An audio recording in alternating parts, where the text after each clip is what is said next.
পতিতা নারী টাকার বিনিময়ে দেহ ব্যবসা করত। আপনারা জানেন পৃথিবীর মধ্যে সবচাইতে নিকৃষ্ট নারী সে নারী যে টাকার বিনিময়ে তার দেহকে পুরুষের কাছে বিক্রি করে দেয়। এর চাইতে নিকৃষ্ট নারী পৃথিবীতে হতে পারে না। সে পৃথিবীতে কত জনের কাছে টাকার বিনিময়ে নিজের দেহকে বিক্রি করেছে তার কোনো হিসাব নাই। ওর বাইরেও পচা ভিতরেও পচা, ও বাইরেও নাপাক তার ভিতরেও নাপাক হয়ে গেছে। এই নারী পতিতা কাস্টমারের জন্য দরজার সামনে দাঁড়ানো। আরবের দেশ প্রচন্ড গরম পড়তেছে, একটা কুকুর হাঁপাইয়া হাঁপাইয়া জিহ্বাখানা বের করে কুকুরটা আসতেছে। ওই পতিতা নারীর মনে মায়া লাগলো, আহা আল্লাহর একটা সৃষ্টি কুকুর পানির অভাবে আজকে তার জিহ্বা বের হয়ে গেছে। আগের মানুষ চামড়া দিয়ে মোজা বানাইতো, জুতা বানাইতো। ওই মোজাখানা খুলে মহিলা কুয়ার মধ্যে নামাইয়া দাবাইয়া কুয়ার ভিতর থেকে মোজা দিয়ে পানি উঠাইলো। ওই পানি কুকুরকে পান করানোর পরে কুকুরের তৃষ্ণা নিবারণ হলো। আল্লাহ নবী ডাক দিয়ে বলেন, সাহাবীরা রে, আমার মৌলা, আমার রহমান, আমার রহিম, আমার দয়ালু দয়াময় আল্লাহ, আল্লাহর কাছে এই দৃশ্যটা অনেক ভালো লাগলো যে আমার একটা বান্দা একটা সৃষ্টি কুকুরকে পানি পান করাইছে। তৃষ্ণার্ত কুকুরকে পানি পান করাইয়া কলিজা ঠান্ডা বানাইলো। আল্লাহ রসুল ডাক দিয়ে বললেন, আমার উম্মতরা রে, শুধু কুকুরকে পানি পান করাইয়া তৃষ্ণা নিবারণ করার জন্য আমার আল্লাহ ওই পতিতা নারীর সারা জীবনের জেনার গুনাহ মাফ করিয়া দিয়া আমার আল্লাহ তার জান্নাতি বানাই দিল। আল্লাহু আকবার।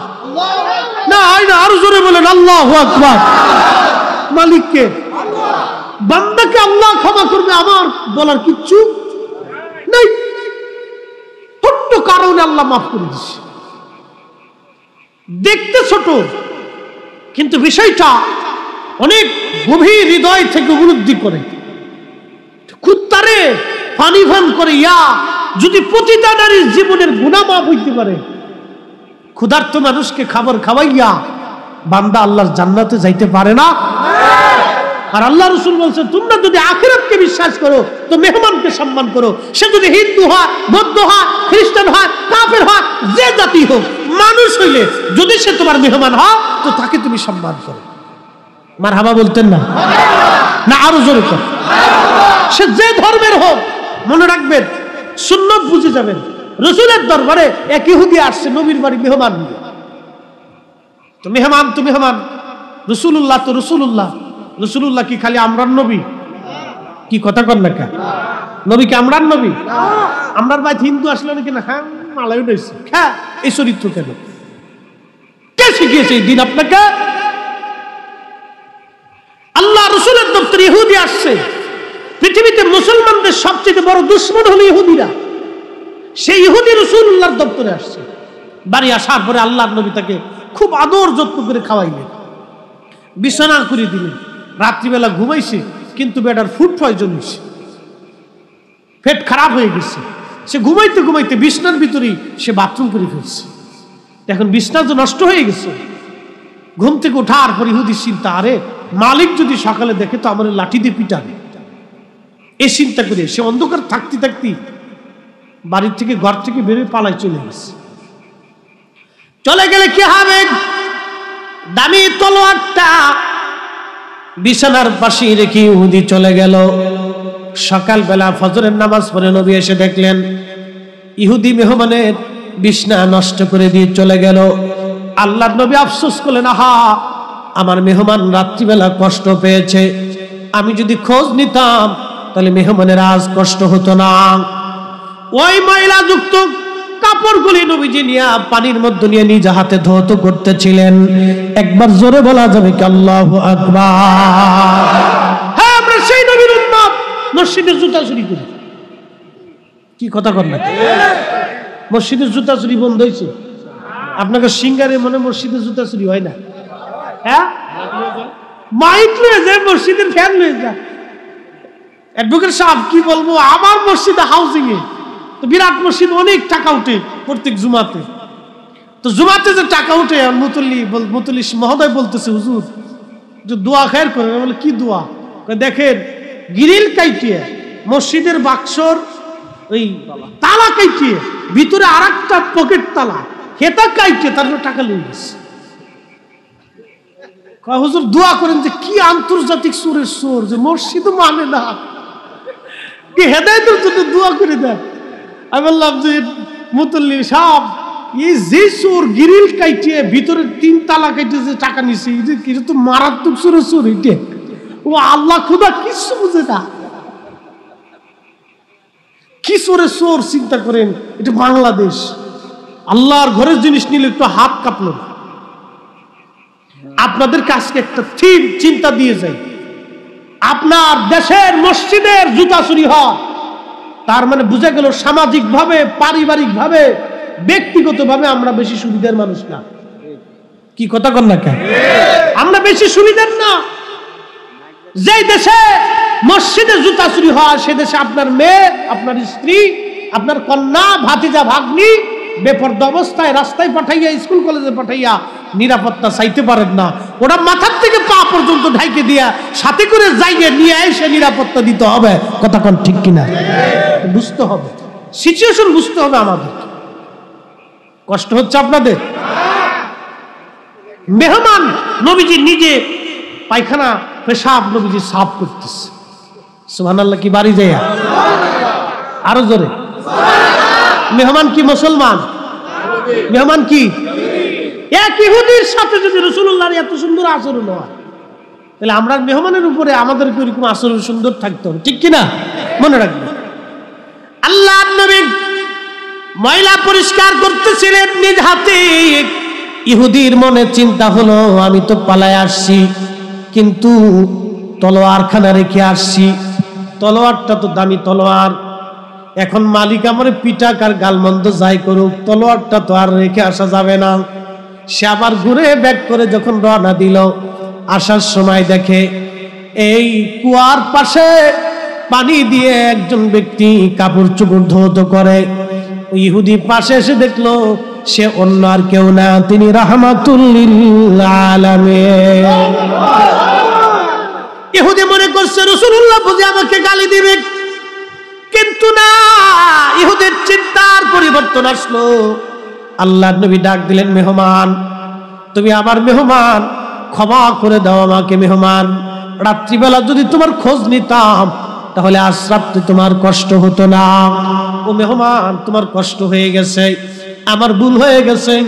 ইহুদি কদমের মধ্যে পড়ে বলতেছি, ইয়া রাসূলুল্লাহ, আমি বুঝতে পারি নাই আপনি এত বড় মনের মানুষ, আর আমার দেরি নাই, কালেমা পড়াইয়া আমার মুসলমান বানায়া দেয়। আল্লাহ বান্দার কাছে টাকা পয়সা, সোনা দানা, খাবার দাবার, পয়সা করি কিচ্ছু চাই না। আল্লাহ বান্দারে সব দেয়, কিন্তু আল্লাহ বান্দার অন্তরটা চায় যে আমার এই বান্দা এই অন্তর দিয়ে আমি আল্লাহরে মহব্বত করে কিনা, আমি আল্লাহরে চাই কিনা, আমার রসুলকে ভালোবাসে কিনা। আল্লাহ শুধু এতটুকুনি দেখে। কথা কোন ঠিক কিনা? বেলাল রাদিয়াল্লাহু আনহু মনে অনেক ধনী ব্যক্তি ছিল, খুব মানে মাদ্রাসার প্রিন্সিপাল ছিল। তিনি একজন কৃতদাস, নিগ্রো, ইথিওপিয়ার দেশের মানুষ, কেনিয়ার দেশের মানুষ, খুব কালার কালা, চেহারায় কোনো ঢকপক ছিল না। ওই জমানায় আবু জেহেল ছিল আবুল হাকাম, জ্ঞানীর পিতা, কিন্তু আল্লাহ রসুল না বানার কারণে তার নাম হয়েছে আবু জেহেল, মূর্খের পিতা। আর হযরত বেলাল রাদিয়াল্লাহু আনহু কলিজা দিয়ে রাসূলুল্লাহকে ভালোবাসা, আল্লাহর দ্বীন কালেমার জন্য পিটুনি খাইয়া, সহ্য কইরা, ধৈর্য অবলম্বন কইরা, পরীক্ষা নিরীক্ষায় পাশ করিয়া, নবীর মসজিদের মুয়াজ্জিন হইয়া, আল্লাহর নবী বললেন কিয়ামতের মাঠে কোটি কোটি মানব জাতির সামনে, জিন জাতির সামনে, ফেরেশতা জাতির সামনে আল্লাহ আমার বেলালরে দিয়ে আযান দিওয়াইয়া হাসরবাসীদেরকে আল্লাহ নিজে আযান শোনাই দিবে। এই ইজ্জত কি আমরা দিছি না আল্লাহ দিছেন? কারণ কি? অন্তরের জন্য। কোরআন আল্লাহ বলেন, ইন্না আকরামাকুম ইনদাল্লাহি আতকাকুম, নিশ্চয় তোমরা আমি আল্লাহর কাছে বেশি সম্মানিত, সেই ব্যক্তি বেশি সম্মানিত হবে যে ব্যক্তি বেশি তাকওয়াবান আল্লাহওয়ালা রাসূলের গোলাম, খুব মনোযোগ দিয়ে শুনে যাবেন। এখানে কিন্তু আল্লাহ বলে নাই পয়সা বেশি হলে, সম্পদ বেশি হলে সে আমার কাছে বেশি সম্মানিত হবে, বেশি লেখাপড়া করলে সম্মানিত হবে, অথবা দুনিয়াদারি চেহারা সুন্দর হলে সে আমার কাছে সম্মানিত হবে। আল্লাহ এ কথা বলেন নাই। আল্লাহ বলছেন ইন্না আকরামাকুম ইনদাল্লাহি আতকাকুম। তিনি আল্লাহর কাছে সম্মানিত হবে সেই ব্যক্তি যে দুনিয়াতে তাকওয়াবান হবে, আল্লাহওয়ালা হবে, সে আমি আল্লাহর দরবারে বেশি সম্মানিত হবে। খুব মনোযোগ দিয়ে শুনে যাবেন। রাসূলের দরবারে বহু সাহাবী নবীর দরবারে ছিল, ১.৫ লক্ষ সাহাবী। আল্লাহ রাসূলের দরবারে, নবীর দরবারে ১.৫ লক্ষ সাহাবী ছিল। এক একজন সাহাবীর দাম কত নবীজি বলছেন না, সাহাবী কান্নুজুম, আমার সাহাবীরা আকাশের নক্ষত্র তুল্য। প্রত্যেকজন সাহাবী রাসূলুল্লাহকে অন্তর দিয়ে ভালোবাসতেন, হৃদয় দিয়ে ভালোবাসতেন। কিন্তু তাদের মধ্যে কিছু প্রসিদ্ধ সাহাবী আছে যারা অন্তর দিয়ে আল্লাহর নবীকে ভালোবাসতেন। কঠিন ও জটিল পরীক্ষার সময় তারা পাশ করেছেন, তারা ফেল করেন নাই। ঈমানি পরীক্ষায় তারা পাশ করেছেন। এদের মধ্যে রাসূলের দপ্তরে একজন সাহাবী, তার নাম হযরত বেলাল, আরেকজন সাহাবী তার নাম খাব্বাব, আরেকজন সাহাবী তার নাম ইয়াসার, আরেকজন সাহাবী তার নাম আম্মার, আরেকজন মহিলা সাহাবী তার নাম হযরত সুমাইয়া রাদিয়াল্লাহু আনহা। আমাদের দেশের আজকের নারী সমাজ দিন থেকে তারা পথ ভোলা, সমাজ সমাজ বোঝে না, সংসারে ঝগড়া ফাসাদ করে, স্বামীর সাথে বেমানান, শ্বশুর শাশুড়ির সাথে একসাথে থাকতে পারে না, ঘরের মধ্যে অশান্তি বাঁধায়। কি কথা কোন আসে না? নাই। ধর্মীয় শিক্ষার অভাবে তারা আজকে সমাজ সমাজ বুঝে না, পরিবার বুঝে না। অনেক সময় বাংলাদেশের অধিকাংশ ফ্যামিলির মধ্যে এই অনেকগুলি ফ্যামিলিগত প্রবলেমের মধ্যে অনেকেই ভুগে। অনেক যুবক বিয়ে শাদী করার পরে অশান্তির মধ্যে ভুগে। বন্ধুগণ, রাসূলুল্লাহর দপ্তরে মহিলা সাহাবী ছিলেন, তার ভিতরে একজন হযরত সুমাইয়া রাদিয়াল্লাহু আনহা। এই কালেমার জন্য সুমাইয়াকে ধরে নিয়ে আসা হলো। আবু জাহেল বলল, সুমাইয়া কালেমা ছেড়ে দাও। হযরত সুমাইয়া বলেন, আবু জাহেল রে, নিজের জীবন চলে যাবে কিন্তু আজকে ঈমান যাবে না। একবার জোরে বলা যাবে কি আল্লাহু আকবার? কিন্তু আজকের মাহফিলের বৃষ্টি দেখে অনেক মানুষ আসে নাই। আবার অনেকে চানাচুর বাদাম লটপটি চটপটি কিনে বাড়ি চলে গেল, মাহফিলে তারা আসতে পারে নাই। তার মানে সেই দিনের ঈমান আর আজকের ঈমান ওজন করলে এই ঈমানের কোনো ভ্যালু হয় না। হযরত সুমাইয়ার হাত পা গুলি বাঁধা হলো। একজন নারী, আবু জাহেল বারবার বলে, সুমাইয়া কালেমা ছাড়। হযরত সুমাইয়া বললেন, না, আমি কালেমা ছাড়ব না। সুমাইয়া রাদিয়াল্লাহু আনহা তখন দাসী ছিলেন, দাস। একবারে আগের সমাজে দাসের কোনো মূল্য ছিল না, তাদেরকে মানুষই মনে করত না। আমার দেশে গরু ছাগলকে যেরকম মনে করে, আগের জমানায় দাস দাসীদেরকে মানুষ এরকম মনে করত। হযরত সুমাইয়া ছিলেন দাসী। আবু জাহেল বলল, সুমাইয়া কালেমা ছাড়বি না জীবন দিবি? হযরত সুমাইয়া বলেন, আবু জাহেল নিজের জীবন চলে যাবে কিন্তু ঈমান যাবে না। চিৎকার মেরে বলা যাবে কি আল্লাহু আকবার? আজকে আমরা মাহফিলে আসতে সাহস পাই না, বৃষ্টির দোহাই দিয়ে বাড়ি চলে গেছি। আজকে বলেন তো, আজকে যারা মারা গেছে বৃষ্টির কারণে কি কবর দিয়া বাদ গেছে? এই জাগিরের অঞ্চলের মানুষ যদি মারা যায়, কালকে যদি বৃষ্টি হয়, বলেন কবর দেওয়া কি বাদ যাবে? কেউ কি বলবে না বৃষ্টি হচ্ছে, একটা দিন দেরি করো, পরের দিন কবর দাও?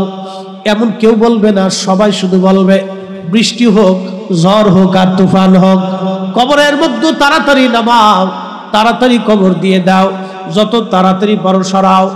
প্রাণের স্ত্রী বলবে তাড়াতাড়ি কবরে পাঠান। প্রাণের সন্তান বলবে আব্বা জানকে তাড়াতাড়ি কবর দিয়ে দেন, লাশ বেশি সময় রাখলে গন্ধ হয়ে যাবে, গন্ধ হয়ে যাবে, গন্ধের কারণে থাকা যাবে না। সত্যই তো বিজ্ঞান বলে মানুষ মারা যাওয়ার 24 ঘন্টা পরে পায়খানা রাস্তা দিয়ে একটা পোকা বের হয়ে আসে। এই পোকাটা সারা শরীরের মধ্যে ছড়ায় যায়, এরপরে দুর্গন্ধ ছড়াইতে থাকে। প্রাণের স্ত্রী, কলিজার টুকরা সন্তান, ভাই ব্রাদার, আত্মীয় স্বজন, গ্রামবাসী আপনার কাছে আসতে চাবে না, যত তাড়াতাড়ি সম্ভব কবরস্থ করে দিবে। এই যে দেহের জন্য কত তল সাবান আপনি লাগাইলেন, এই দেহ আজকেও ধরতে চায় না, কারণ বন্ধ হয়ে গেছে। লিবিয়াতে 20,000 মানুষ বন্যায় মারা গেল, 20,000 মানুষ বন্যায় লিবিয়াতে মারা গেছে। এখন শুধু লাশ আর পচা গন্ধ বের হয়ে আসে, লাশের পর লাশ, গন্ধের পর গন্ধ, মানুষ কাছে যাইতে পারে না। ওরা আগের দিনও জানতো না যে পরের দিন আমাদের জন্য বিপদ আসতেছে। বিজ্ঞানীরা বলতেছে, ভূতত্ত্ববিদরা বলতেছে, বাংলাদেশে একটা ভূমিকম্প আজ অথবা কাল হোক আসবে। এই ভূমিকম্পের উৎপত্তি স্থল অথবা সিলেটে হবে, অথবা টাঙ্গাইলে হবে, অথবা ঢাকা হতে পারে। বাংলাদেশের যে কোনো স্থানে ভূমিকম্পের উৎপত্তি হতে পারে। যদি সিলেটে হয় তাহলে সিলেট অঞ্চল ধ্বংস হবে, সাথে সাথে বাংলাদেশের ঢাকা শহরে ঝাঁকি দিবে। ঝাঁকি দেওয়ার পরে বাংলাদেশের 3 কোটি মানুষ মারা যাবে। আপনি একটু চিন্তা করেন, ঢাকা শহরের বিল্ডিং যদি ভেঙে ভেঙে পড়ে, ঢুকাও যাবে না, বের হওয়াও যাবে না। কি কথা ঠিক কিনা? আপনারা যে আত্মীয় স্বজন লাশ আনতে যাবেন, ঢুকতে তো পারবেন না, বের হতে পারবেন না। কোটি কোটি টাকার মালিক মুহূর্তের ভিতরে ফকির হয়ে যাবে। কোটি কোটি টাকার মালিক মুহূর্তের মধ্যে ফকির হয়ে যাবে। বহু মানুষ পরিবার সহ সারা জীবনের জন্য নিখোঁজ হয়ে যাবে, অস্তিত্ব বিলীন হয়ে যাবে। টাকার অহংকারে যাদের দেমাগ, টাকার অহংকারে যাদের পাশে বসা যাইতো না, তাদের কেউ ভিক্ষাও করতে পারে। স্বজন হারিয়ে চিরদিনের জন্য বিস্মার হয়ে যেতে পারে। রাত মালিক আল্লাহ রাব্বুল আলামিন। ভূতত্ত্ববিদরা বলতেছে, আজ অথবা কাল 30 অথবা 50 বছর হলেও একদিন না একদিন বাংলাদেশে ভূমিকম্প আঘাত দিবেই। বিজ্ঞানীদের একবারে জটিল গবেষণা যে আজ 200 বছর আগে, 800 বছর আগে, 1000 বছর আগে দেশে ভূমিকম্প হয়েছিল। সেই ভূমিকম্পটা এখনো শক্তি সঞ্চার করে বাংলাদেশের মাটির নিচে স্থিতি রয়েছে। আপনি 1 বছরে 9 মাসে 9 বার ভূমিকম্প হয়েছে, 9 মাসে 9 বার ভূমিকম্প হয়েছে। আপনি কল্পনা করতে পারবেন? বিজ্ঞানীরা বলতেছে যে কোনো সময় কঠিন ভূমিকম্প হবে, ঢাকা শহর মিসমার হয়ে যাবে। কত ধনী মুহূর্তের ভিতর গরিব হয়ে যাবে। আহা, একবারে ফ্যামিলি সহ কাউকে খুঁজে পাওয়া যাবে। কে যাবে উদ্ধার করতে? এক রানা প্লাজা ভেঙে যাওয়ার পরে এটা উদ্ধার করতে 1 মাস লাগছে। একটা বিল্ডিং উদ্ধার করতে 1 মাস গেছে। এরকম শত শত হাজার হাজার বিল্ডিং ভেঙে গেলে কে কারে উদ্ধার করবে? যার যার ইয়া নফসি শেষই করতে থাকবে।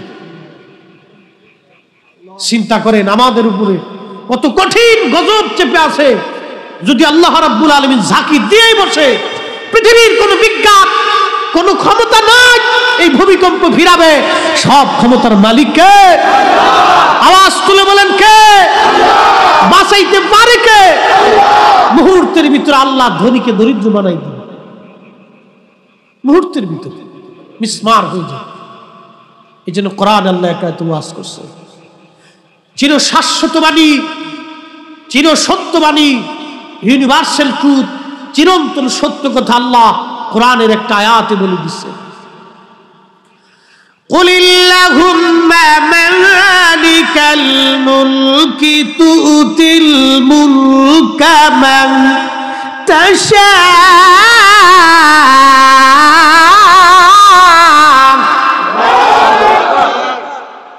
কষ্ট হচ্ছে আপনাদের?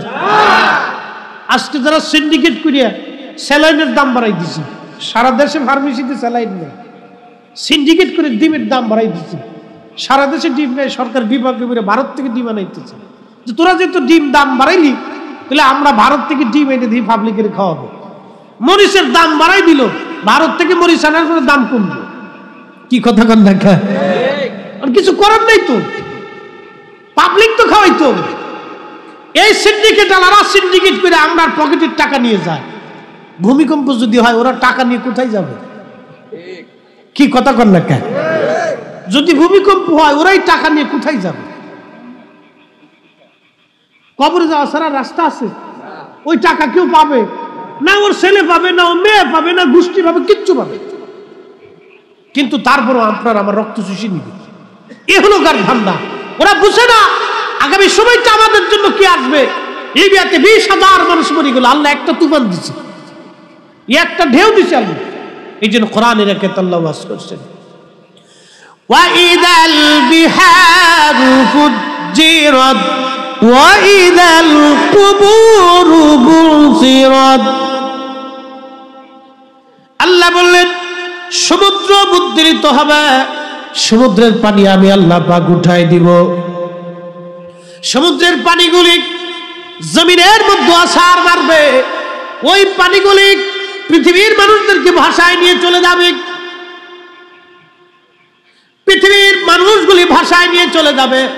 পৃথিবীতে একটা সুনামি হয়েছিল, ইন্দোনেশিয়ায় প্রায় 1 লক্ষ মানুষ পানিতে ভাষায় নিয়ে চলে গেল। 1 লক্ষ। ওই সুনামিটা যদি বাংলাদেশে হয় মিনিমাম 5 লক্ষ মানুষ ভাষায় নিয়ে যাবে। ইন্দোনেশিয়ার তো 1 লক্ষ ভাষায় নিয়েছে, বাংলাদেশ হলে মিনিমাম 5 লক্ষ ভাষায় নিবে। আর ভূমিকম্প যদি বাংলাদেশে আঘাত করে তো মিনিমাম 3 কোটি মানুষ মারা যাবে। বেশি সময় লাগবে না, মাত্র 10 মিনিটে শেষ। বহু পরিবার, হাজার হাজার পরিবার নিশ্চিহ্ন হয়ে যাবে, তাদের অস্তিত্ব খুঁজে পাওয়া যাবে। কোটি কোটি টাকার মালিক এক ঝাঁকিতে মুহূর্তের ভিতরে ফকির হয়ে যাবে, তার কোনো অস্তিত্ব থাকবে না। মালিক কে? আল্লাহ। না একসাথে বলবেন তো কে? আল্লাহ। এই জন্য মাহফিলে যারা আসছি আজকে আমরা পাস, কি কথা কন না কে? আজকে আমরা কি যদিও গুনাহগার, গুনাহ ছাড়া কেউ নাই, বক্তা শ্রোতা কেউ গুনাহ ছাড়া নাই, নিষ্পাপ আমি না, গুনাহ মুক্ত কেউ নাই, যদিও গুনাহগার। চারপাশে বৃষ্টি, আগে বৃষ্টি, পরে বৃষ্টি, এখন বৃষ্টি, তখন বৃষ্টি। যারা আসছি তারা পাস। যারা মনে করতেছে ঘরের ভিতরে থেকে একবারে খুব চালাকি করছি, আজকে ভালো কাজ করে ফেলছি, তারা ভাইবেন না বিরাট ভালো কাজ করছে। মনে মনে কলা খাইলি কলা খাওয়া হয় না, মনে মনে জান্নাত আশা করলি জান্নাতের আশা করা যায় না। জান্নাত পাইতে হলে আপনাকে মেহনত করতেই হবে, কষ্ট করতেই হবে, কথা কোন ঠিক কিনা? আর যারা মাহফিল দিছে তারা বুঝি জাহান্নামে যাইব না, কি কথা কোন না কে? যারা দিছে তারা সারাদিন বৃষ্টিতে পুড়ে ভিজে ভিজে কাজ করছে, তাদের বেনিফিট আমাদের সেটা আরো বহু গুণে বেশি, কি কথা কোন ঠিক কিনা? আমরা দিব না আল্লাহ দিবে? আমরা না আল্লাহ? একটা কথা মনে রাখবেন, একটা হাদিস শুনেই, সহিহ বুখারীতে আল্লাহর নবীজি একখানা হাদিসে কারিমা ফরমান, এক পতিতা নারী টাকার বিনিময়ে দেহ ব্যবসা করত। আপনারা জানেন পৃথিবীর মধ্যে সবচাইতে নিকৃষ্ট নারী সে নারী যে টাকার বিনিময়ে তার দেহকে পুরুষের কাছে বিক্রি করে দেয়। এর চাইতে নিকৃষ্ট নারী পৃথিবীতে হতে পারে না। সে পৃথিবীতে কত জনের কাছে টাকার বিনিময়ে নিজের দেহকে বিক্রি করেছে তার কোনো হিসাব নাই। ওর বাইরেও পচা, ভিতরেও পচা, ও বাইরেও না পাক, তার ভিতরেও না পাক হয়ে গেছে। এই নারী পতিতা কাস্টমারের জন্য দরজার সামনে দাঁড়ানো। আরবের দেশ, প্রচন্ড গরম পড়তেছে, একটা কুকুর হাঁপাইয়া হাঁপাইয়া জিহ্বাখানা বের করে কুকুরটা আসতেছে। ওই পতিতা নারীর মনে মায়া লাগলো, আহা আল্লাহর একটা সৃষ্টি কুকুর, পানির অভাবে আজকে তার জিহ্বা বের হয়ে গেছে। আগের মানুষ চামড়া দিয়ে মোজা বানাইতো, জুতা বানাইতো, ওই মোজাখানা খুলে মহিলা কুয়ার মধ্যে নামাইয়া দাবাইয়া কুয়ার ভিতর থেকে মোজা দিয়ে পানি উঠাইলো। ওই পানি কুকুরকে পান করানোর পরে কুকুরের তৃষ্ণা নিবারণ হলো। আল্লাহ নবী ডাক দিয়ে বলেন, সাহাবীরা রে, আমার মৌলা, আমার রহমান, আমার রহিম, আমার দয়ালু দয়াময় আল্লাহ, আল্লাহর কাছে এই দৃশ্যটা অনেক ভালো লাগলো যে আমার একটা বান্দা, একটা সৃষ্টি কুকুরকে পানি পান করাইছে। তৃষ্ণার্ত কুকুরকে পানি পান করাইয়া কলিজা ঠান্ডা বানাইলো। আল্লাহ রসুল ডাক দিয়ে বললেন, আমার উম্মতরা রে, শুধু কুকুরকে পানি পান করাইয়া তৃষ্ণা নিবারণ করার জন্য আমার আল্লাহ ওই পতিতা নারীর সারা জীবনের জেনার গুনাহ মাফ করিয়া দিয়া আমার আল্লাহ তার জান্নাতি বানাই দিল। আল্লাহু আকবার। না আরো জোরে বলেন আল্লাহু আকবার। মালিককে বান্দাকে আল্লাহ ক্ষমা করবে আমার বলার কিচ্ছু নাই। ছোট্ট কারণে আল্লাহ মাফ করে দিচ্ছে। দেখতে ছোট কিন্তু বিষয়টা অনেক গভীর হৃদয় থেকে উপলব্ধি করে। কুত্তারে পানি পান করে ইয়া যদি প্রতিটা নারীর জীবনের গুনাহ মাফ হইতে পারে, ক্ষুধার্ত মানুষকে খাবার খাওয়াইয়া বান্দা আল্লাহর জান্নাতে যাইতে পারে না। কিন্তু বড় আফসোস আমার দেশে কিছু ভাইরা খালি বেদাতের ফতোয়া দেয়। কি কথা কর না কে? খালি বেদাতের ফতোয়া। আজকের এই মিলাদুন নবীর মাহফিল অনেকের কাছে এটা বেদাত। কে তোমার শরীরে তো চুলকাই? হ্যাঁ, এখানে আমরা রাসূলুল্লাহর মহব্বতে বসেছি, কোরআন হাদিস থেকে মানুষের দ্বীনের আলোচনা শোনানোর জন্য বসছি। উদ্দেশ্য রাসূলুল্লাহর মিলাদুন নবীর মাহফিল হতে পারে, কিন্তু কাজ তো আল্লাহর কাজ। কি কথা কন ঠিক কিনা? আমরা যে তাবারুক রান্না করছি, এই তাবারুকটা আমরা ভাইরা আগুনে পুড়িয়া এই যে মানুষের কাছে কাছে যাইয়া দাঁড়ে দাঁড়ে যাইয়া টাকা কালেকশন করিয়া সাইলিকের মানুষ সহজে দেয়। অনেকে চারবারও ঘুরেছি, অনেকে দিবার সে দেয় নাই। মুসলমানের এক জবাব, দিবার সে দিলাম না। বুঝছেন না? অনেক পাবলিক এরকম আছে, দিবার সাইয়া দিলাম না। সকালে কয় বিকেলে আইসেন, বিকেলে কয় রাত্রে আইসেন। হ্যাঁ, আমার কয় বিকাশে কইলে আর দেখা সাক্ষাৎ নাই, ফোন আর ধরেই না। তো ভাইরা তো অনেক কষ্ট করে। আবার এমন বান্দা আছে যারা চাইতে চাইতে দিয়ে দেয়। কি কথা কোন আছে না? এরকমও আছে, আল্লাহর মনের ইচ্ছার উপরে নির্ভর করে। তো এরাও বান্দা, হেরাও বান্দা। হেরা ভাবছে যে আমরা না দিয়ে মনে জিতছি। আসলে যারা দেয় নাই তারা কিন্তু জিতে নাই, যারা দিছে তারা জিতছে। আমরা যারা আসছি আমরা জিতছি, ঠকি নাই। কি কথা কোন ঠিক কিনা? আল্লাহর কাছে বান্দা ঠকে? আল্লাহর দরবারে বান্দা ঠকে? আল্লাহর বেহেশতের বাগানে বান্দা ঠকে? অবশ্যই না। আল্লাহ রাসূল বলেন, আমার উম্মত তোমরা যেখানে জান্নাতের বাগান পাও ফারতাউ, ওই বাগানে বিচরণ করো। তো সাহাবায়ে কেরাম বলেন, মা রিয়াদুল জান্নাহ ইয়া রাসূলুল্লাহ, নবী গো জান্নাতের বাগান কি? আল্লাহ নবী বলেন, ইয়া হিলাকুজ জিকির, ও সাহাবীরা জিকিরের মাহফিল আল্লাহর বেহেশতের বাগান। তা আমরা কিসের বাগানে আছি? মেহমান কার? আমি আপনাদের মেহমান, খুব যত্ন করে খাওয়াইছেন। অ্যাডভোকেট সাহেব আপনাদের মেহমান, যত্ন করে খাওয়াইছেন, দাওয়াত করে আনছেন। এখন দাওয়াত করে আইনে যদি আপনারা চেয়ার না দেন, বইতে না দেন, খাইতে না দেন, তাহলে আপনার কি মেহমান কি ইজ্জত করলেন? আর আল্লাহ রাসূল বলছেন, তোমরা যদি আখিরাতকে বিশ্বাস করো তো মেহমানকে সম্মান করো। সে যদি হিন্দু হয়, বৌদ্ধ হয়, খ্রিস্টান হয়, কাফের হয়, যে জাতি হোক, মানুষ হইলে যদি সে তোমার মেহমান হয় তো তাকে তুমি সম্মান করো। মারহাবা বলতেন না? না আরো জোরে কর। সে যে ধর্মের হোক, মনে রাখবেন সুন্নত বুঝে যাবেন। রাসূলের দরবারে এক ইহুদি আসছে নবীর বাড়ি মেহমান নিয়ে। তো মেহমান তো মেহমান, রাসূলুল্লাহ তো রাসূলুল্লাহ। রাসূলুল্লাহ কি খালি আমরার নবী? কি কথা কর না কা? নবী কি আমরার নবী? আমরার ভাই হিন্দু আসলে নাকি না? হ্যাঁ, মালায় রয়েছে। হ্যাঁ, এই চরিত্র কেন? কে শিখিয়েছে এই দিন আপনাকে? আল্লাহ রাসূলের দপ্তরে ইহুদি আসছে। পৃথিবীতে মুসলমানদের সবচেয়ে বড় দুশমন হলো ইহুদিরা। সেই ইহুদি রাসূলুল্লাহর দপ্তরে আসছে। বাড়ি আসার পরে আল্লাহর নবী তাকে খুব আদর যত্ন করে খাওয়াইলেন, বিছানা করে দিলেন। রাত্রিবেলা ঘুমাইছে, কিন্তু বেটার ফুড পয়জন হয়েছে, পেট খারাপ হয়ে গেছে। সে ঘুমাইতে ঘুমাইতে বিছনার ভিতরেই সে বাথরুম করে ফেলছে। এখন বিছনা তো নষ্ট হয়ে গেছে। ঘুম থেকে ওঠার পর ইহুদি চিন্তা, আরে মালিক যদি সকালে দেখে তো আমার লাঠি দিয়ে পিটাবে। এই চিন্তা করে সে অন্ধকার থাকতে থাকতে বাড়ির থেকে, ঘর থেকে বেরিয়ে পালায় চলে গেছে। চলে গেলে কি হবে? দামি তলোয়ারটা বিছানার পাশে রেখে ইহুদি চলে গেল। সকালবেলা ফজরের নামাজ পড়ে নবী এসে দেখলেন ইহুদি মেহমানের বিছনা নষ্ট করে দিয়ে চলে গেল। আল্লাহর নবী আফসোস করলেন, আহা, আমার মেহমান রাত্রিবেলা কষ্ট পেয়েছে। আমি যদি খোঁজ নিতাম তাহলে মেহমানের আজ কষ্ট হতো না। ওই ময়লা যুক্ত কাপড়গুলি নবীজি নিয়ে পানির মধ্যে নিয়ে নিজ হাতে ধৌত করতেছিলেন। একবার জোরে বলা যাবে কি আল্লাহু আকবার? হ্যাঁ, আমরা সেই নবীর উম্মত।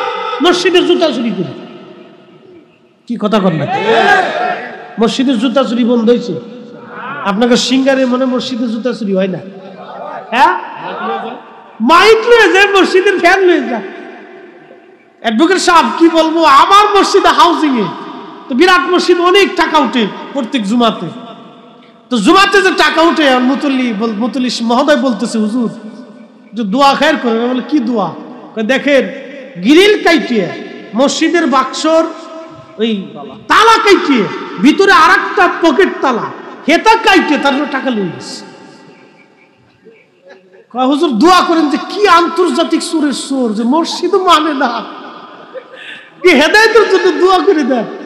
আমি বললাম যে মুতল্লি সাহেব, এই যে সুর গ্রিল কাইটিয়ে ভিতরে 3 তালা কাইটে যে টাকা নিছে, এটা তো মারাত্মক সুরের সুর। এটা ও আল্লাহ খুদা কিছু বুঝে না, কি সুরের সুর চিন্তা করেন।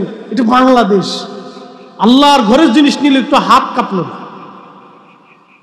আপনাদের কাছকে একটা থিম চিন্তা দিয়ে যায়, আপনার দেশের মসজিদের জুতা চুরি হয়, তার মানে বুঝা গেল সামাজিক ভাবে, পারিবারিক ভাবে, ব্যক্তিগত ভাবে আমরা বেশি সুবিধার মানুষ না।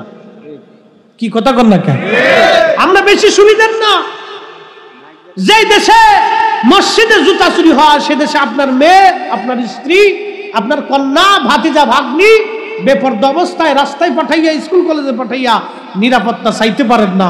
ওরা মাথার থেকে পা পর্যন্ত ঢাইকে দিয়া সাথে করে যাইয়ে নিয়ে এসে নিরাপত্তা দিতে হবে। কথা কোন ঠিক কিনা? বুঝতে হবে, সিচুয়েশন বুঝতে হবে আমাদের। কষ্ট হচ্ছে আপনাদের? মেহমান নবীজি নিজে পায়খানা পেশাব নবীজি সাফ করতেছে। সুবহানাল্লাহ কি বাড়ি যায়? আরো জোরে। মেহমান কি মুসলমান? মেহমান কি? এক ইহুদির সাথে যদি রাসূলুল্লাহর এত সুন্দর আচরণ হয়, তাহলে আমরা মেহমানের উপরে আমাদের কি এরকম আচরণ সুন্দর থাকতো? ঠিক কিনা? মনে রাখবেন, আল্লাহর নবী ময়লা পরিষ্কার করতেছিলেন নিজ হাতে। ইহুদির মনে চিন্তা হলো, আমি তো পালায় আসছি, কিন্তু তলোয়ারখানা রেখে আসছি। তলোয়ারটা তো দামি তলোয়ার, এখন মালিক আমার পিটাক আর গালমন্দ যাই করুক, তলোয়ারটা তো আর রেখে আসা যাবে না। সে আবার ঘুরে ব্যাক করে যখন রওনা দিল, আসার সময় দেখে এই কুয়ার পাশে পানি দিয়ে একজন ব্যক্তি কাপড় চোপড় ধৌত করে। ইহুদি পাশে এসে দেখলো সে অন্য আর কেউ না, তিনি রাহমাতুল লিল আলামিন। ইহুদি মনে করছে রাসূলুল্লাহ বুঝি আমাকে গালি দিবে, কিন্তু না, ইহুদের চিন্তার পরিবর্তন আসলো। আল্লাহর নবী ডাক দিলেন, মেহমান তুমি আমার মেহমান, ক্ষমা করে দাও আমাকে মেহমান। রাত্রিবেলা যদি তোমার খোঁজ নিতাম তাহলে আজ রাত্রে তোমার কষ্ট হতো না। ও মেহমান, তোমার কষ্ট হয়ে গেছে, আমার ভুল হয়ে গেছে। ইহুদি কদমের মধ্যে পড়ে বলতেছি, ইয়া রাসূলুল্লাহ আমি বুঝতে পারি নাই আপনি এত বড় মনের মানুষ, আর আমার দেরি নাই, কালেমা পড়াইয়া আমার মুসলমান বানায়া দেন। বনের যত পশু গণ ভক্তি করতই দুই চরণ, মেঘমালা ছায়া দিত গায় গো নবীজি, আপনাকে দেখিবার মনে চায়। বলেন, আপনাকে দেখিবার মনে চায় গো নবীজি, কোন সাধনে পাইব তোমার। নবীর এই সমস্ত মুজিজা দেখা হযরত খাদিজা, নবীর এই সমস্ত মুজিজা দেখা হযরত খাদিজা, জীবন যৌবন সপিল আপনায়। আল্লাহর নবী নূরের নবী গো,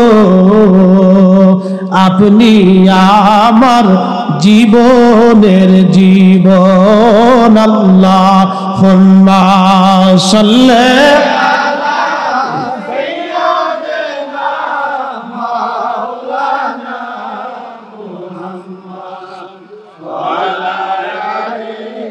সাইয়্যিদানা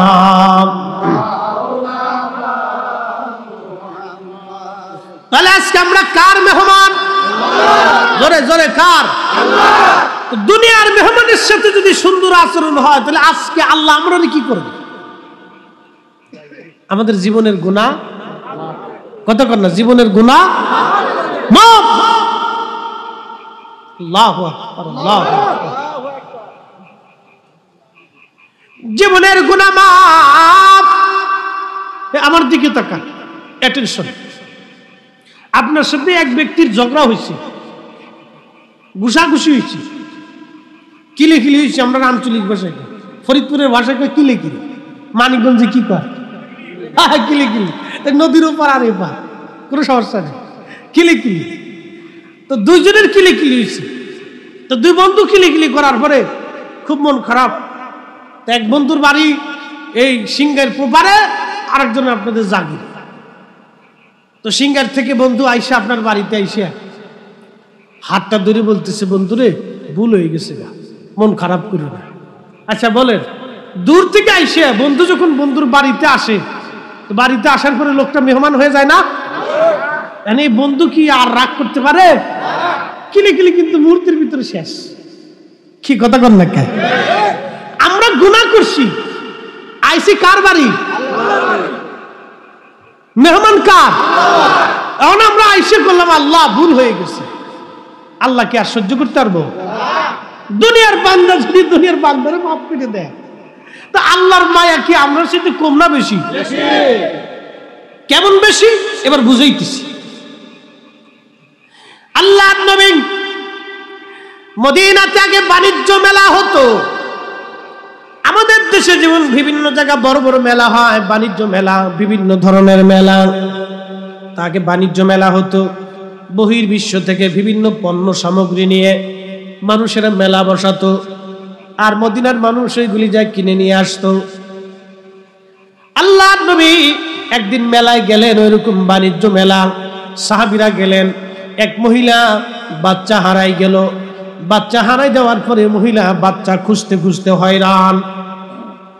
মা তো বাচ্চা হারাই গেছে, মা অস্থির, পেরেশান হয়ে গেছে। পেরেশান হয়ে যাওয়ার পরে মা বহু খোঁজাখুঁজি করার পরে বাচ্চাটা পাওয়ার পরে মা বিরাট খুশি। শুধু খুশি না, মা বাচ্চাটাকে বুকের মধ্যে জড়িয়ে ধরে মা আনন্দে আত্মহারা হয়ে কেঁদে ফেলছে।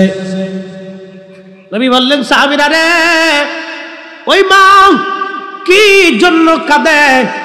সাহাবীরা বলল, হুজুর বাচ্চা হারিয়ে ফেলছিল, ওই বাচ্চাটা খুঁজে পাওয়ার পরে মা খুশি রাতি সহ্যে মা কেঁদে ফেলেছে। কান্না কিন্তু দুই ধরনের, কেউ সুখে কাঁদে, কেউ দুঃখে কাঁদে, ঠিক না? কেউ খুশির আতিশয্যে কেঁদে ফেলে দেয়, মানে সে খুশিটা আর সহ্য করতে সীমানা পার হয়ে গেছে, কেঁদে দিচ্ছে। এই কান্নাটা কিন্তু বেদনার না, এই কান্নাটা আনন্দের কান্না। তো মা বাচ্চা পাওয়ার পরে খুশির আতিশয্যে মা বাচ্চা জড়িয়ে ধরে কাঁদতেছে। নবী বললেন, সাহাবীরা রে, মা কি জন্য কাঁদে বলো? সাহাবীরা বলল, হুজুর খুশির আতিশয্যে মা বাচ্চা পাওয়ার পরে কেঁদে ফেলেছে। আল্লাহর নবী ডাক দিলেন, সাহাবীরা, ওই মায়ের অন্তরে বাচ্চার প্রতি যেমন ভালোবাসা, তার চাইতেও 99 গুণ বেশি ভালোবাসা আমার আল্লাহর। চিৎকার মেরে বলা যাবে কি আল্লাহু আকবার। আল্লাহ ভালোবাসাটাকে আল্লাহ 100 ভাগে ভাগ করলেন। এই যে ভালোবাসা অন্তরে, সবার অন্তরে কিন্তু ভালোবাসা আছে, আছে না? দয়া মায়া আছে না? দয়া মায়া প্রত্যেকটা মানব জাতির মধ্যে আছে, প্রত্যেকটা প্রাণীর ভিতরে আছে। সাপ সাপ সাপ এটা গোখরা সাপ, খুব রাগী এবং খুব হিংসুটে।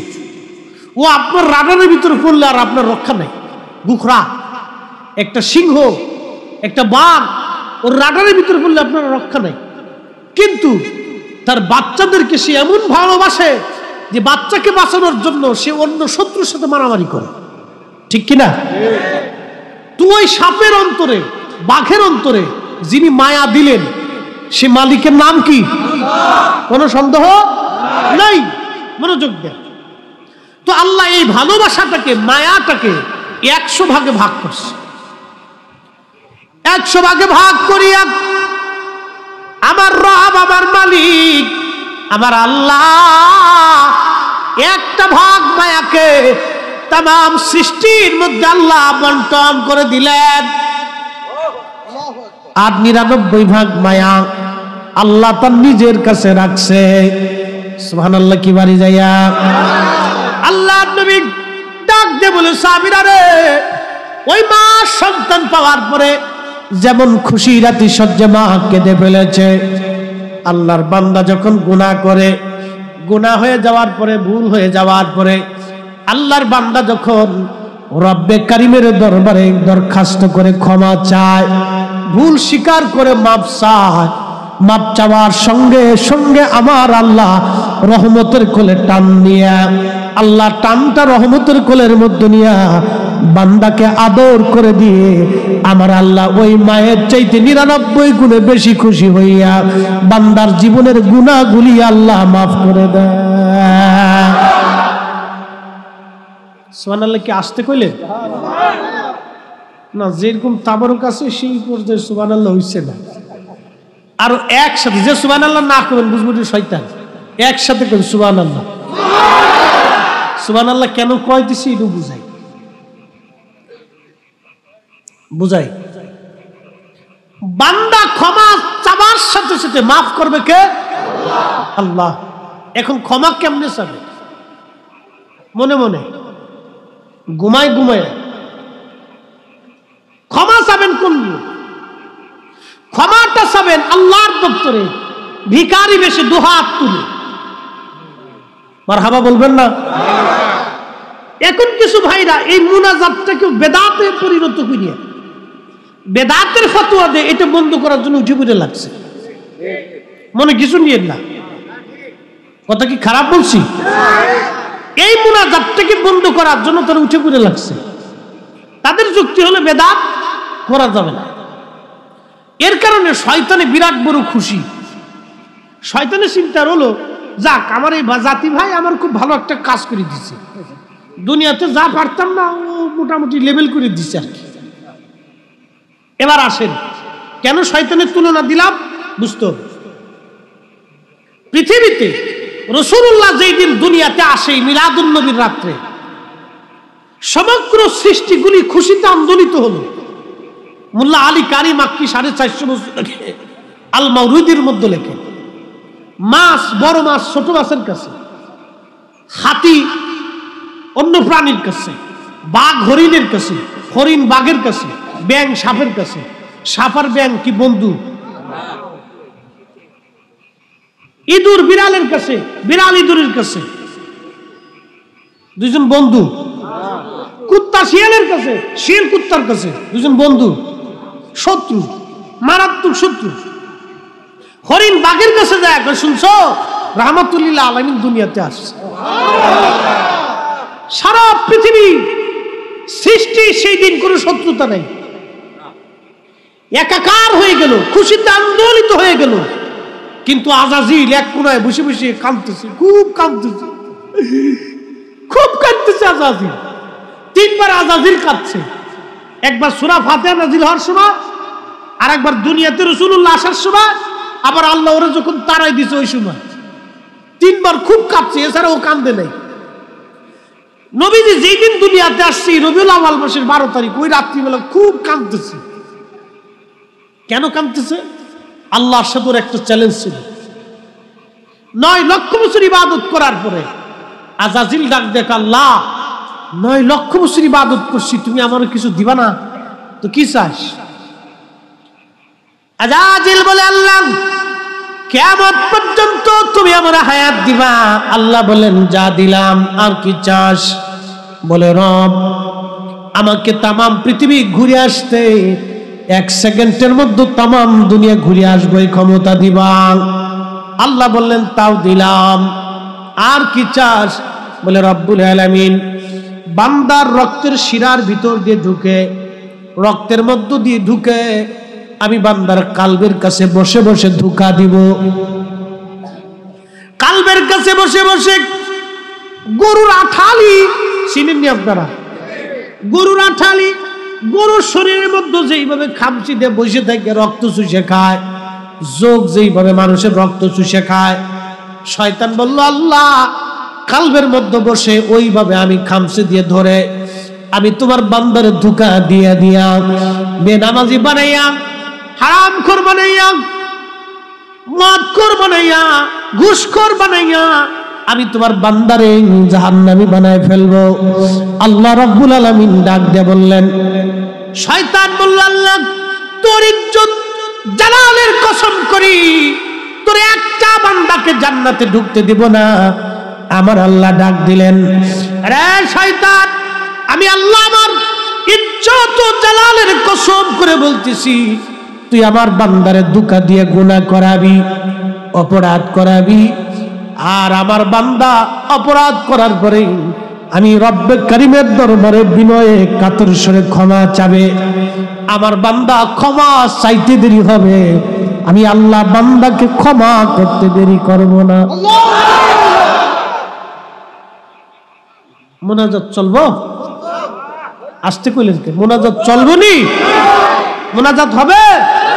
কেউ যদি বেদাতের ফতোয়া দেয় তুই বুঝবি ওটা আজাদি। কি কথা কর না?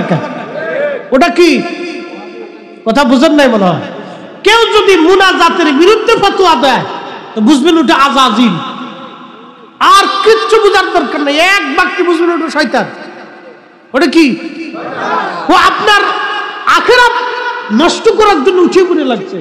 আল্লাহর কসম করে বলি, আল্লাহি বিল্লাহি তাল্লাহি, যেই রাত এক মুহূর্তের ভিতরে বাতাস আর বৃষ্টি দিয়ে পুরো অঞ্চল ঠান্ডা করে দিচ্ছে, হাজার হাজার এসি লাগালেও যা হইতো না, সেই রবের কসম করি যিনি আপনার হায়াত ও আমার হায়াত ওনার হাতে, যে কোনো সময় দুনিয়ার থেকে উঠিয়ে নিবে, সেই রবের কসম করি যিনি মুহূর্তের ভিতরে ভূমিকম্প দিয়া লক্ষ লক্ষ মানুষকে মিসমার করে দিতে পারে, সে আল্লাহর কসম করি যিনি আসমান ও দুনিয়া চালাচ্ছেন একসাথে, ক্লান্ত তার নাই, সেই রবের কসম করি আল্লাহর দপ্তরে ক্ষমা না চাওয়া পর্যন্ত, ইস্তিগফার না যাওয়া পর্যন্ত, সারেন্ডার না করা পর্যন্ত ক্ষমা হবে না।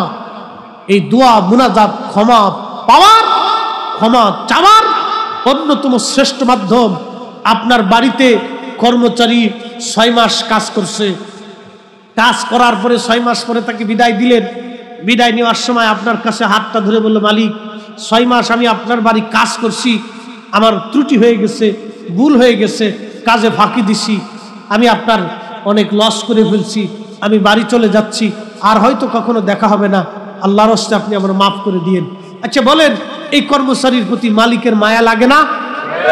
মালিক কি বলবে যে তুই যদি কোনোদিন এই সিঙ্গারে আসিস তাহলে কোথাও জায়গা না হলে আমার বাড়ি চলে আসিস। কি কথা ঠিক কিনা? যে কোথাও যদি তোর জায়গা না হয় তাহলে আমার দরজা তোর জন্য খোলা আছে, তুই চিন্তা করিস না, কিন্তু তুই আমার এখানে চলে আসবি। কেন? ও যে সে আপনার কাছে বিনয় হয়েছে, সারেন্ডার হয়েছে। বান্দা কাজ করার পরে যখন রব্বে কারীমের দরবারে বিনয়ে হাত তুলে বলে, হে আল্লাহ আমি কাজ করছি কিন্তু তোমার পছন্দ অনুযায়ী করতে পারি নাই, আমি নামাজ পড়ছি কিন্তু তোমার ইচ্ছা অনুযায়ী সেজদা দিতে পারি নাই, আমি ইবাদত করছি কিন্তু তোমার সন্তুষ্টি অর্জন করতে পারি নাই, আমার জীবন চলার পথে ভুল হয়ে গেছে, আল্লাহ তুমি আমারে মাফ করে দাও। খোদার কসম করে বলি, বান্দার মনে যদি মায়া লাগে আল্লাহর মায়া আরো 99 গুণ বেশি লাগে। বান্দা যদি ক্ষমা করে তো আল্লাহ তারও আগে বেশি ক্ষমা করে। দুয়া যারা আজকে বেদাতের ফতোয়া দিচ্ছে সব কয়টা আজাজিলের গোষ্ঠী, কথা কর ঠিক কিনা? সব কয়টা শয়তানের ভাই। ওরা আমার শাস্তো ভাই হইতে পারে, খালাতো ভাই হইতে পারে, আমার চাচা সম্বন্ধী আত্মীয় স্বজন, দুলাভাই, ভগ্নিপতি, শালা সম্বন্ধী যাই হোক কেন, ছাতা দেখার টাইম নাই। কি কথা কর না কেন? হক হকের জায়গা থাকবে, বাতিল বাতিলের জায়গা থাকবে। আমার আখিরাত তুমি নষ্ট করে দিবা, তোমার মতো সদরুদ্দি কদরুদ্দি দেখার টাইম আমার নাই, কারণ কবরে তোমারই খুঁজে পাওয়া যাবে না। কবরের দেশে আমাকে আমার জবাবদিহিতা করতে হবে। পুলিশে ধরে নিয়ে গেলে আপনাদেরকে অ্যাডভোকেট সাহেব নিয়ে কোর্টে আদালতে উনার একটা ব্যাপার সেবার আছে, আইনের 36 ধারার কোন এক ধারা টারা দিয়ে উনি আপনারা বের করে নিয়ে আসার সুযোগ আছে, থাকতে পারে, খুঁজবে, বিভিন্ন লবিং টবিং করে আপনাকে ছাটায় ছুটিয়ে নিয়ে চলে আসতে পারে, সাদা মৌকুফ করতে পারে, কমাইতে পারে। কিন্তু কবরের ভিতরে আপনাকে কে কমাবে? যিনি কমাবে তিনি রাহমাতুল লিল আলামিন, যিনি আসবে তিনি নবী, যিনি আপনাকে দেখতে আসবে তিনি নবী, যিনি আপনার পক্ষে দাঁড়াবে তিনি নবী। অতএব গোলামি করলে নবীর গোলামি করে যেতে হবে। কথা বলেন ঠিক কিনা?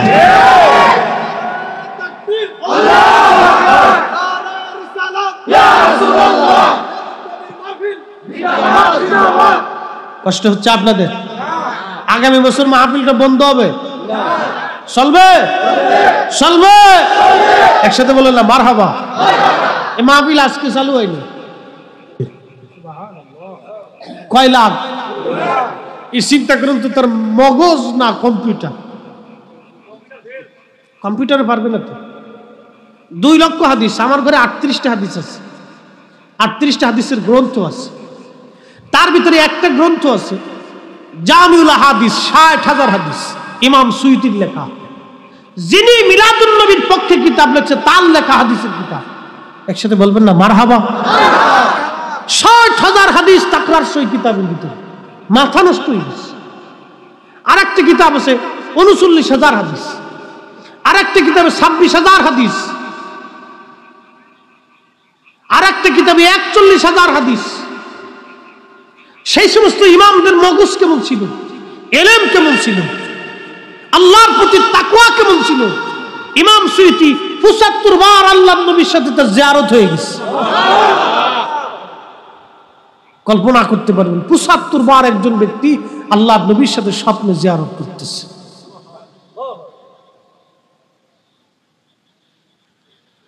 হযরত ইমাম সুয়ুতি এই মিলাদুন নবীর উপরে কিতাব লিখে গেলেন 550 বছর আগে। বিশ্ববিখ্যাত ইমাম আল আজহার বিশ্ববিদ্যালয়ের পাশে ওনার রওজা। ইমাম সুয়ুতি রাহিমাহুল্লাহ একটা কিতাব লিখলেন হুসনুল মাকাসিদি ফি আমালিল মাউলিদ। আরেকজন বিশ্ববিখ্যাত ইমাম, যিনি আজ থেকে 450 বছর আগের মক্কা মদিনার ইমাম ছিলেন, ইমামুল হারামাইন আশ-শরীফাইন মুল্লা আলী কারি মাক্কি, মিলাদুন নবীর উপরে কিতাব লিখে গেছেন আল মাউরুদুর রাবি ফি মাউলিদিন নবী সাল্লাল্লাহু আলাইহি ওয়াসাল্লাম।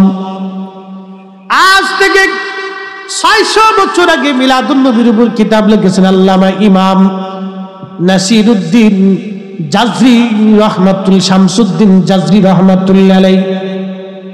কিতাবের নাম আরফুত তারিফি বি মাউলিদিশ শরীফ। আজ থেকে প্রায় 650 বছর আগে মিলাদুন নবীর উপরে কিতাব লিখে গেছেন আল্লামা নাসিরউদ্দিন দামেশকি রাহমাতুল্লাহ আলাইহি। হাফিজুল হাদিস ছিলেন, লক্ষ লক্ষ হাদিসের হাফিজ। আল মাউলিদুস সাদি ফি মাউলিদিল হাদি। একবার জোরে বলা যাবে কি মারহাবা? আমি বিশ্ববিখ্যাত 4 জন ইমামের নাম বলছি, যাদের ছাত্র হওয়ার যোগ্যতা বর্তমানে পৃথিবীতে কোনো আলেম নাই। সম পরিমাণে হবে এটা তো কল্পনার অতীত। ছাত্র হবে ছাত্র, ওনাদের মাদ্রাসায় ভর্তি হওয়ার মতো আলেম পৃথিবীতে নাই। তো আজহার বলেন আর মদিনা ভার্সিটি বলেন, ও ছাতা কোনো ভ্যালু নেই। ছাত্র হবে ওনাদের ছাত্র। ইমাম সুয়ুতির উস্তাদ 2 লক্ষ হাদিসের হাফিজ। উনার সহপাঠী ইমাম সাখাবি, তিনি লক্ষ হাদিসের হাফিজ। উনার ছাত্র ইমাম শামি লক্ষ হাদিসের হাফিজ, নিজে লক্ষ হাদিসের হাফিজ। একসাথে বলবেন না মারহাবা? বলে উনাদের ছাত্র হওয়ার যোগ্যতা বর্তমান পৃথিবীতে কোনো আলেম নাই। তারাই মিলাদুন নবীর পক্ষে কিতাব লিখছে। আপনি বিরোধিতা করে ছাতা করবেন কি? হ্যাঁ, আপনি বেদাতের ফতোয়ায় ছাতা কি আছেন? ধর্ম কি কারো ব্যক্তিগত বা আপনাদের খালি পুত্তারি সম্পত্তি নাকি যে একটু বললেই হয়ে যাবে? ইসলাম এসেছে রাসূলের মাধ্যমে। দিন, কালেমা, ঈমান, মসজিদ, আযান, ইকামত, কোরআন, সুন্নাহ, জীবন, জিন্দেগি বিধান, হায়াত, মউত, আখিরাত, জিন্দেগি, ঈমানের দৌলত আমরা রাসূলের কারণে বুঝেছি। সেই নবীর আগমনের মাস আমাদের কাছে অত্যন্ত দামি এবং কলিজার চাইতে বেশি প্রিয়। কথা বলেন ঠিক কিনা? নবী না আসলে দিন পাইতাম? হ্যাঁ, পাইতাম নি? আচ্ছা, আপনাদেরকে প্রশ্ন করি, বাংলাদেশ স্বাধীন করছে কারা? মুক্তিযোদ্ধারা। মুক্তিযোদ্ধারা যখন যুদ্ধ করছিল পয়সার জন্য? জোরে কর। এখানে কোনো রাজনীতি নেই, আপনি যে দল করে সেটা আপনার। মুক্তিযোদ্ধারা কোনো দলের না, মুক্তিযোদ্ধারা হলো দেশের। কি কথা কর না? মুক্তিযোদ্ধারা কাদের? দেশের। উনি যখন মুক্তিযোদ্ধারা যুদ্ধ করছিল, যুদ্ধ করার সময় কি টাকার জন্য, নিজের জন্য, পরিবারের জন্য, কিসের জন্য? যুদ্ধ করার সময় কি ওনাদের নিজের জীবনের মায়া বেশি ছিল না দেশের মায়া বেশি ছিল? দেশের মায়া বেশি ছিল। জীবনের চাইতে দেশকে বেশি ভালোবাসছে, যার কারণে শত্রুর সামনে যুদ্ধ করছে তারা। এটা গেম খেলা না, যুদ্ধটা গেম খেলার ফুটবল খেলা না, যুদ্ধ যুদ্ধই। যুদ্ধের জন্য কলিজা লাগে, যুদ্ধ করার জন্য কলিজা লাগে। তো তাদের কলিজা ওইরকম কলিজা ছিল, যুদ্ধ করছে দেশের জন্য, দেশকে ভালোবাসা নিজের জীবনকে বিপন্ন করেছে তারা। ইসলাম এদেশে আল্লাহর ওলিরা আনছে। শাহজালাল, শাহপরান, শাহ মাকদুম, শাহ আলী বুগদাদি, খান জাহান আলী সুদূর আরব থেকে হাজার হাজার মাইল পায়ে হেঁটে দুর্গম রাস্তা অতিক্রম করে এই জমিনে তারা আসছে। গাছের নিচে ঘুমাইয়া ঝড় বৃষ্টি তুফান উপেক্ষা করে আজকে আপনারা আমার জন্য পথ তৈরি করেছেন, মঞ্চ তৈরি করেছেন, খাবারের আয়োজন করছেন, যাওয়ার সময় হাদিয়া দিবেন। কিন্তু আল্লাহর ওলিরা জমিনে যখন এসেছিলেন, কোথায় ঘুমাবেন, কোথায় থাকবেন, কোথায় খাবেন, কোন পথ, কোন রাস্তা, কোন বাড়ি আশ্রয় নেবেন, কে তাদেরকে দাওয়াত দিবে, কি করবে, এই চিন্তা ছিল না। একটাই চিন্তা, আল্লাহর জমিনে ইসলামের সুশীতল এই কালেমার সুন্দর আমিও বাণী, কোরআনের সেই হকের রাস্তা মানুষকে দেখাইতে হবে, মানুষকে ভুল পথ থেকে বিশুদ্ধ পথে আনতে হবে, জালিমের জুলুম থেকে এই জনপদের মানুষকে হেফাজত করতে হবে, বাঁচাইতে হবে।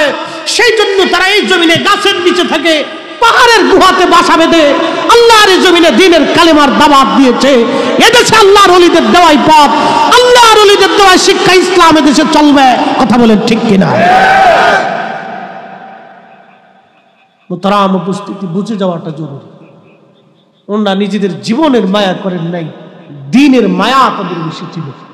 সুমাইয়া ইসলামের সেই প্রথম একজন দাসী নারী, সুমাইয়া রাদিয়াল্লাহু আনহা। আবু জাহেল বলতেছে কালেমা ছাড়বি, সুমাইয়া বলতেছেন জীবন চলে যাবে, ঈমান ছাড়ব। একজন নারীর গুপ্তাঙ্গে আহা গগন বিদারী চিৎকারে সেই দিন আকাশ পাতাল ভারী হয়েছিল। একজন নারীর গুপ্তাঙ্গে বর্ষার আঘাত করে করে তিলে তিলে তাকে হত্যা করা হয়েছিল। কল্পনা করতে পারবেন কি কঠিন নির্মমতা, কত কঠিন অত্যাচার তারা সহ্য করেছিল এই কালেমার জন্য, ইসলামের জন্য, দ্বীনের জন্য। তাদের সেই দিন আর্তচিৎকারে আকাশ ভারী হয়েছিল, কিন্তু সেই দিন তাদেরকে রেহাই দেওয়া হয় নাই। ইসলামের সেই প্রথম নারী সুমাইয়া রাদিয়াল্লাহু আনহা, যিনি কালেমার জন্য গুপ্তাঙ্গে বর্ষার আঘাত করে করে নির্মম ভাবে আবু জাহেল তাকে হত্যা করেছিল, শহীদ করেছিল। আল্লাহু আকবার, জীবন দিয়েছিলেন, ঈমান দেন নাই। আর আজকে আপনি ঘর থেকে মহাবিলাইতে না বৃষ্টির ডরে, সাতা মুসলমান, তোমার মতো মুসলমান যে আল্লাহর কাছে কি আসে যায়? তুমি থাকলে কি না থাকলে কি, তুমি আইলে কি না আইলে কি, কি কথা কর না কেন? এটা মুসলমান দিয়ে আল্লাহর কি আসে? কিচ্ছু হয়। এই মুসলমান দিয়ে আল্লাহর কিচ্ছু হয়, এগুলি 4 পয়সাও দাম নেই আল্লাহর কাছে। আল্লাহু আকবার, সেদিন কালেমার জন্য তাদেরকে এইভাবে নির্মম ভাবে হত্যা করা হয়েছে, কিন্তু ঈমান ছাড়ে না। আমাদেরকে সেই ঈমানের দৌলত নিয়ে কবরে যেতে হবে, কঠিন মোহাব্বত নিয়ে আমাদেরকে থাকতে হবে। আল্লাহ তৌফিক দিক, বলে না আমিন। লম্বা কথা বাড়াবো না, বৃষ্টিতে আপনাদের কষ্ট হচ্ছে। আল্লাহ প্রত্যেকটা বান্দাকে দ্বীনের ছায়া তোলে, আল্লাহ রসুলের হুব্বে রসুলের মোহাব্বতের ছায়া তোলে আল্লাহ কবুল করেন। জোরে বলে না আমিন। আগামী বছর মাহফিল কি চলবে? রসুলের জামানাতে আন্না রাফা'আস সাউত লিযিকরিহি ইয়ানসারিফুন নাসু মিনাল মাকতুবা, ফরজ নামাজের পরে সাহাবীরা জোরে জোরে জিকির করতেন,